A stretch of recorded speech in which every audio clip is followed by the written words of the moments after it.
നൽകുന്നത് കേട്ടോളീൻ.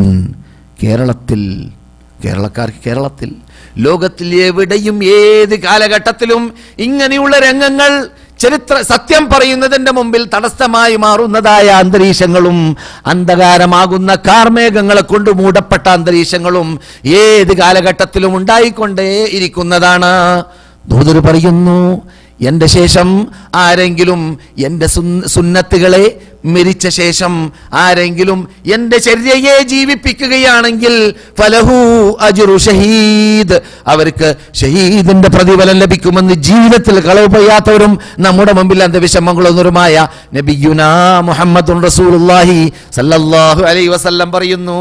അപ്പോൾ മുഹമ്മദ് നബിയുടെ ഉമ്മത്തുകൾ 70-ൽ പരം പോരാട്ടങ്ങൾ നടത്തിയിട്ട് ഈ കാണുന്ന നീണ്ട സാമ്രാജ്യങ്ങളെ സഹാബാക്കളുടെ കാലഘട്ടങ്ങളിൽ തന്നെ മുസ്ലിങ്ങൾക്ക് കീഴടക്കി തന്നതായ നേതാക്കൾ അങ്ങനെ ചെയ്ത ശേഷം പിന്നെ 30 വർഷത്തിലൂടെ പിന്നെയും സൂര്യനസ്തമിക്കാത്ത സാമ്രാജ്യത്തിലേക്ക് എത്തിയതായ മതമാക്കി മാറ്റി തന്നതായ നമ്മുടെ സലഫ് സാലിഹീങ്ങൾ ഇതെല്ലാം കാട്ടിയ ശേഷം റസൂൽ നമ്മളോട് പറയുന്നു, ഞാൻ ഈ കൊണ്ടുവന്നതായ ഈ സുന്നത്ത് മരിച്ചു പോകുന്ന കാലഘട്ടം വരും. കേട്ടില്ലേ? അപ്പോൾ ഇബ്രാഹിം അലൈഹിസ്സലാം കൊണ്ടുവന്ന തൗഹീദ് താൽക്കാലികമായിട്ട് കെട്ടുപോയതായ കാലഘട്ടം ഈ യുവാക്കളുടെ മുമ്പിൽ വിട്ട് കടന്നതിൽ അത്ഭുതമില്ല കൂട്ടരെ.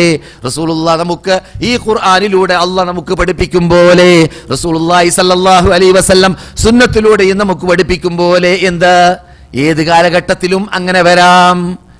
നിങ്ങളുടെ കൂട്ടത്തിൽ എത്ര പേരെന്നോട് പറഞ്ഞു, ഞങ്ങളുടെ നാട്ടിൽ തൗഹീദ് അറിയുന്നവരില്ലേ ഇല്ല, തൗഹീദ് അറിയുന്നവരില്ലേ ഇല്ല, തൗഹീദ് അറിയാത്തവരുള്ള ഗ്രാമത്തിലാണ് ഞാൻ താമസിക്കുന്നത്, എൻ്റെ മേഖലയിലും എൻ്റെ മഹല്ലത്തിലും തൗഹീദിൻ്റെ പള്ളിയില്ല, സത്യം അള്ളാഹനെ മാത്രമാണ് ആരാധിക്കേണ്ടത്, അള്ളാഹനെ മാത്രമാണ് വിളിച്ച് പ്രാർത്ഥിക്കേണ്ടത് എന്ന തത്വമായി ജീവിക്കുന്നവരില്ലാത്ത നാട്.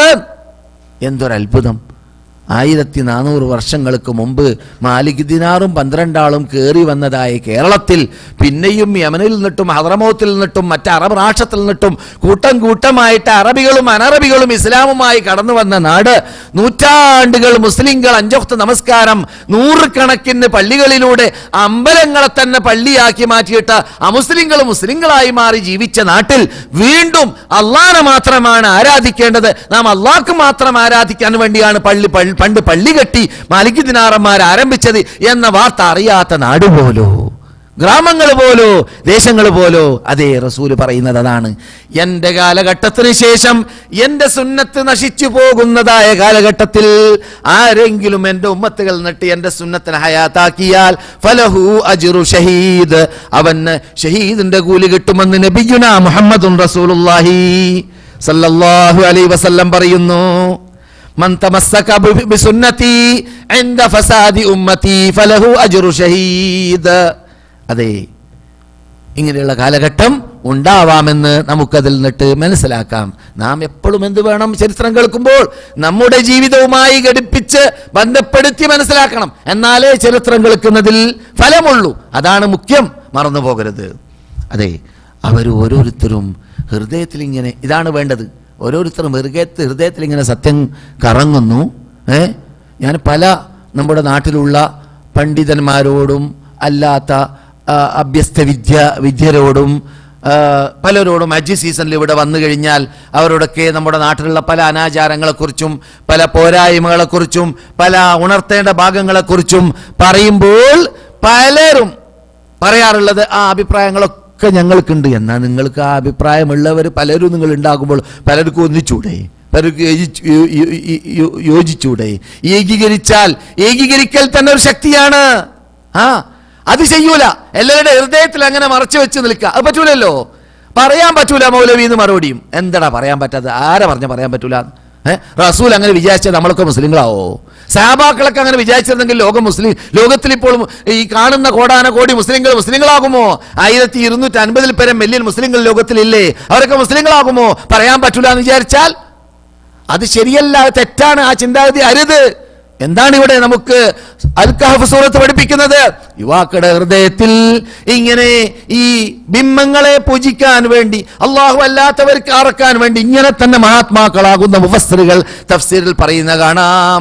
ഇവരിങ്ങനെ ആഘോഷ ദിവസങ്ങളെ മേളകളിലൂടെ കൂട്ടത്തോടു കൂടി അവര് അള്ളാഹു അല്ലാത്തവർക്ക് അറക്കാൻ, അള്ളാഹു അല്ലാത്തവർക്ക് നേർച്ചയാക്കാൻ, അള്ളാഹു അല്ലാത്തവരെ ആരാധിക്കാൻ, അള്ളാഹു അല്ലാത്തവർക്ക് തവാഗീത്തുകൾക്ക് പൂജ നൽകാൻ അവർ പോകുന്ന കാഴ്ച കണ്ടപ്പോൾ യുവാക്കൾക്ക് തലവേദനയാണ്. പക്ഷേ ഒരു യുവാവും അറിയില്ല മറ്റൊരു യുവാവ് ഇതേ തത്വം പേറുന്നുണ്ട് എന്ന വാർത്ത. അവരെന്ത് ചെയ്തു? ഈ അഭിപ്രായമുള്ള യുവാക്കൾ എന്നിട്ട് ഒരു യുവാവ് വിട്ടുനിന്ന് അവിടെ കാണുന്നതായ ആ ഷിർക്കിൽ നിന്നിട്ട്, ഷിർക്കിന്റെ കോട്ടകളിൽ നിന്നിട്ട്, അമ്പലങ്ങളിൽ നിന്നിട്ട്, ആ താഹൂത്തിനുള്ളതായ പൂജകളിൽ നിന്നിട്ട് വിട്ടുനിന്ന് അകലെ നിന്ന് ഒരു വൃക്ഷത്തിന്റെ താഴെ തലവേദനക്കാരെ പോലെ തലയുടെ മീതെ കൈവച്ചിട്ട് ഒരു യുവാവ് നിൽക്കുന്ന കണ്ടപ്പോൾ മറ്റൊരു യുവാവ് അടുത്ത് വന്ന് എന്താ നിങ്ങൾ ഇരിക്കുന്നത് ചോദിച്ചു. പറഞ്ഞു, എനിക്കൊരു കാര്യമുണ്ട് പറയാൻ. എൻ്റെ ഹൃദയത്തിൽ കുറെ കാലങ്ങളായി അലട്ടിക്കൊണ്ടേയിരിക്കുന്ന ഒരു വാർത്ത. എന്താണ്? ഈ കാട്ടിക്കൂട്ടുന്ന ധിക്കാരമുണ്ടല്ലോ നമ്മുടെ നാട്ടുകാർ, ഇതിൽ എനിക്ക് തീരെ ഇഷ്ടമില്ല, വെറുപ്പാണ്. കേട്ട യുവാവ് പറഞ്ഞു, ഞാനും അങ്ങനെ തന്നെ. രണ്ടാളായി. ഇങ്ങനെ 2 ആള് 3 ആള് 4 ആള് യുവാക്കൾ പലരും യോജിച്ചു. എല്ലാവരുടെ തലയിലും കറങ്ങുന്നത് അങ്ങനെ തന്നെയാണെന്ന് കണ്ടപ്പോൾ അവര് ഒരു മഹാശക്തിയായി മാറി. പലരുമാകുമ്പോൾ പല തുള്ളി പെരുവെള്ളം പലതുമായി മാറിയപ്പോൾ അതൊരു ശക്തിയായി അവർക്ക് തോന്നി. അതെ, അപ്പോഴാണ് ആ സന്ദർഭത്തിൽ ഇപ്പോൾ നാം അല്പം എണ്ണം കൂടുതലുണ്ടല്ലോ, നമുക്ക് ഈ സത്യം ജനങ്ങളോട് പറയണം, ഈ നമ്മുടെ ഹൃദയത്തിലുള്ള അറപ്പ് പ്രകടമാക്കണം, ഈ വെറുപ്പ് പ്രകടമാക്കണം എന്നിടത്തേക്ക് അവരെത്തുകയുണ്ടായി. അതാണ് സത്യം ഹൃദയത്തിൽ കയറുന്ന വേളയിൽ ഉണ്ടാവേണ്ടത്. കൂട്ടരെ, നാട്ടിലേക്ക് എത്തുമ്പോൾ ഇവിടെ നമ്മുടെ ഡോക്ടർമാരിൽ, നമ്മുടെ ക്ലാസ് മെമ്പർമാരിൽ ഡോക്ടർ എന്നോട് പറഞ്ഞു, അയാൾ കുറേ വർഷങ്ങൾ 20ഓളം വർഷങ്ങളായി ക്ലാസ് കേൾക്കുന്ന ആളിൽപ്പെട്ട ആളായിരുന്നു. അദ്ദേഹം ഒരവസരത്തിൽ നാട്ടിൽ പോയിട്ട് വന്നിട്ട് പറഞ്ഞു, ഞാൻ ഇപ്രാവശ്യം നാട്ടിൽ പോയപ്പോൾ ഞങ്ങളുടെ നാട്ടിലൊരു പ്രത്യേക ചടങ്ങുകളും ഉത്സവങ്ങളും പൂരങ്ങളും ആചാരങ്ങളും ഖബറിൻ്റെ പരസ്യത്തിൽ കണ്ടപ്പോഴാണ് ഈ മനുഷ്യൻ മദീനത്ത് ഈ തൗഹീദ് എന്നും പറഞ്ഞുകൊണ്ടിരിക്കുന്നതിൻ്റെ പിന്നിൽ ഞാൻ പലപ്പോഴും കേൾക്കുമ്പോൾ എന്തയാൾക്ക് വേറൊന്നും പറയാനില്ല, എന്ന് ക്ലാസ് എടുത്താലും തൗഹീദ്, എന്ന് ക്ലാസ് എടുത്താലും അനാചാരം, എന്ന് ക്ലാസ് എടുത്താലും അള്ളാഹിനോട് മാത്രം പ്രാർത്ഥിക്കാൻ പാടുള്ളൂ, ഇങ്ങനെ പറഞ്ഞുകൊണ്ടിരിക്കുന്നതിൻ്റെ ആവശ്യമുണ്ടോ എന്ന് എനിക്ക് പലപ്പോഴും തോന്നിപ്പോകാറുണ്ടായിരുന്നു.